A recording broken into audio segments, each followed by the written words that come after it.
Bonjour à tous, c'est Clem. Aujourd'hui, on se retrouve pour une nouvelle vidéo qui sera 5 choses que j'aurais aimé savoir avant de commencer le cosplay. Et du coup, 5 choses que vous devez savoir avant de commencer le cosplay. Bien sûr, ici, il y a beaucoup de cosplayers déjà aguerris sur cette chaîne, donc dites-moi si vous êtes d'accord avec ce que je vais dire ou pas. Et si vous avez d'autres trucs à prévenir les nouveaux cosplayers dans les commentaires, enfin voilà, partagez quoi. Donc je sais pas si vous, de votre époque, on vous renseigne un petit peu sur les problématiques que je vais énoncer là, mais moi perso, j'étais pas trop au courant. Et je m'en suis rendu compte au fur et à mesure des années dans le cosplay, forcément. Numéro un, même si ça, je pense que c'est relativement démocratisé, ça coûte cher, mais genre super cher. Parce que si vous les créez, enfin si vous les faites vous-même, faut déjà avoir des machines, genre machine à coudre, etc. Si vous ne partez de rien, faut acheter ça. Donc ça coûte déjà un peu une petite somme, plus après acheter les tissus, les strass, les machins, les trucs. Déjà, en plus de coûter cher en temps, ça coûte cher en argent, donc il faut investir. Et si vous achetez vos cosplays, bon bien sûr ça peut varier au niveau du site, selon si vous achetez sur AliExpress ou si vous achetez sur un site spécialisé de cosplay, genre Doki Doki Cosplay, voilà, selon la qualité que vous choisissez. Et aussi selon le cosplay que vous choisissez d'acheter, genre si c'est un uniforme ou si c'est une grosse robe, forcément le prix sera pas pareil, mais c'est vrai que c'est relativement cher. Même si les cosplays achetés, c'est fait pour être pas trop cher non plus quand c'est des gros costumes par rapport au prix qu'on pourrait le payer en le faisant nous-mêmes, ou en le commissionnant à quelqu'un, bah ça reste quand même une certaine somme. Genre je pense que pour la majorité des cosplays c'est plus de 50 €, surtout si on ajoute à ça le prix des wigs que là on peut pas vraiment faire nous-mêmes.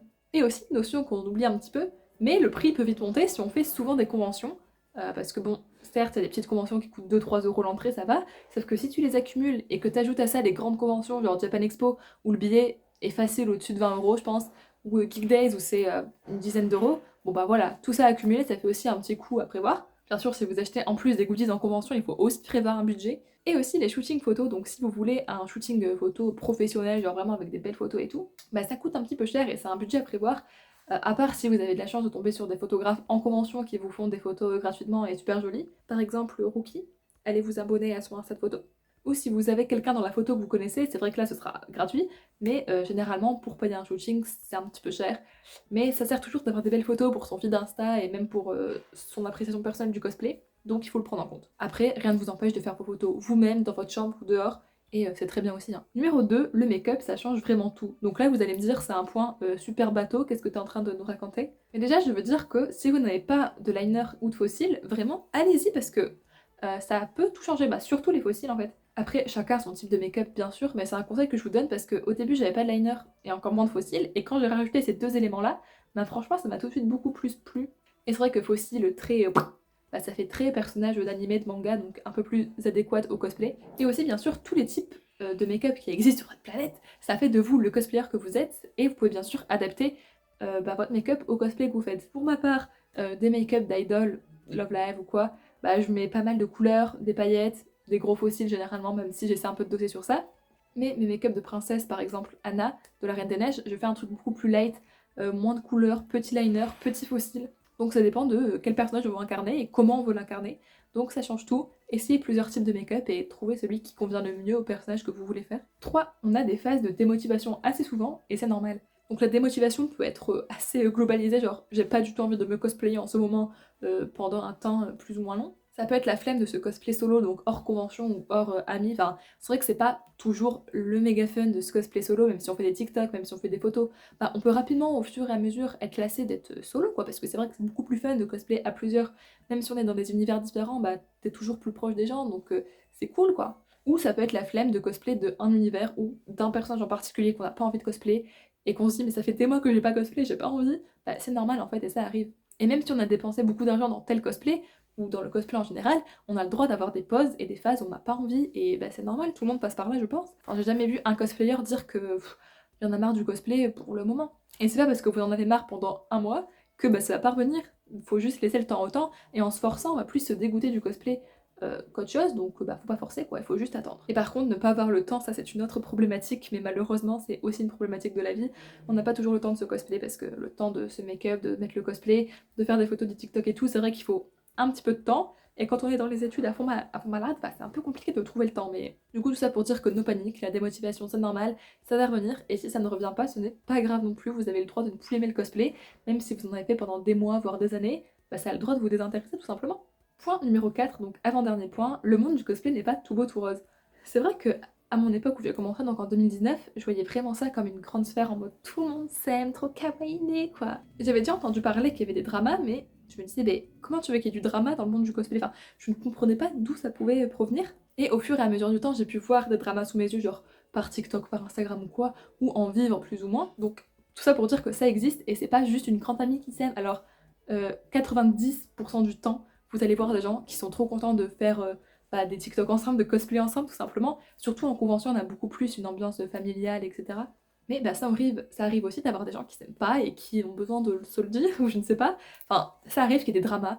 J'en ai vu surtout sur TikTok pour ma part.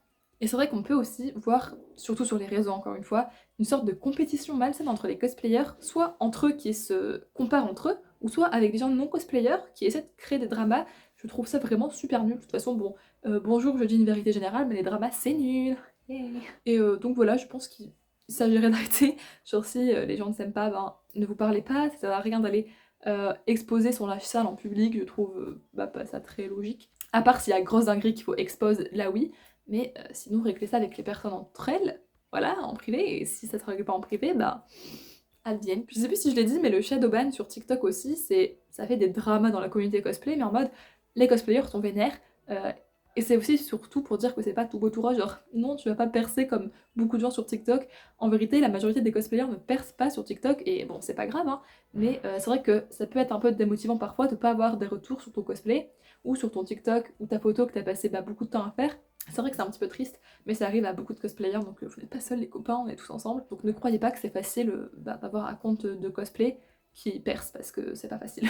Et aussi, dans le fait que ce soit pas tout beau tout rose, on t'associe à une activité de gamin, mais ça je pense que on le sait un petit peu dans quoi on s'embarque, les gens pensent que c'est du déguisement. Donc voilà valou pour la petite partie drama, c'est pas cool, machin. Sachez que ça existe dans le monde du cosplay malheureusement. On essaie de faire en sorte que ça n'arrive pas, mais ça arrive. Et enfin, dernier point un peu plus technique que j'aurais vraiment aimé savoir dès le début, toucher à ses wigs et ses cosplays, c'est important, il faut le faire. Mon premier cosplay, qui était Kyoko Kirigiri de Danganronpa, est venu avec une frange qui arrive là. C'est normal. Vraiment, toutes les wigs, bon, presque, pas toutes, mais la majeure partie des wigs vraiment ont une frange qui est super longue pour que vous puissiez la styliser à votre manière. Donc une frange basique, une mèche au milieu, enfin c'est fait pour que vous fassiez votre propre stylisation. Et c'est pas fait pour que vous ayez la wig qui arrive là et un truc un peu fouillis à ce niveau-là. Et même au niveau, si vous n'avez pas une wig genre juste lisse tout court, s'il y a des petits pics, des ceci, des cela, c'est à vous de les faire. Et c'est normal que vous ayez à travailler la wig, à la couper, etc.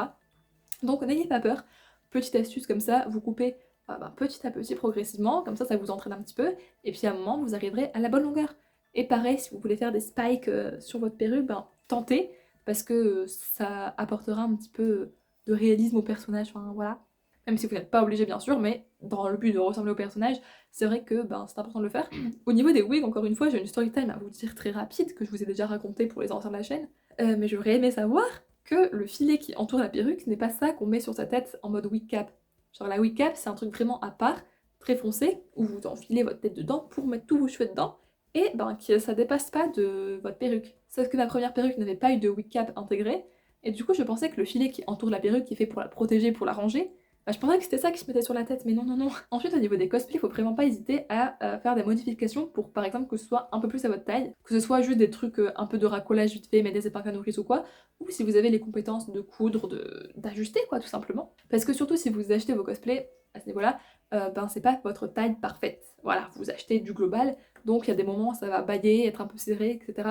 Donc n'hésitez pas à traficoter, c'est normal encore une fois, parce que le vendeur ne fait pas spécialement à votre taille. Et aussi, ça c'est selon la guise de chacun, mais n'hésitez pas à mettre vos petites touches personnelles à vos cosplays, que ce soit des accessoires dans la perruque, des accessoires dans le cosplay, la manière de le porter, et toute votre manière d'interpréter le personnage en fait, ça fera de vous le cosplayer unique que vous êtes. Donc ça, faut pas hésiter si vous voulez avoir une identité visuelle bien particulière. Alors je sais que tout le monde n'a pas très envie de dénaturer le cosplay et a plutôt envie d'être canon, mais il y a des gens qui ont aussi envie d'ajouter leur propre interprétation du personnage.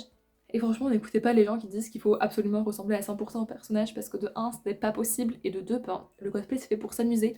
Donc certes, on veut ressembler au personnage, mais on veut aussi s'amuser et apporter sa touche de créativité, donc c'est important. Bah voilà, en tout cas, c'est déjà la fin de cette vidéo, j'espère qu'elle vous a plu, qu'elle a été divertissante.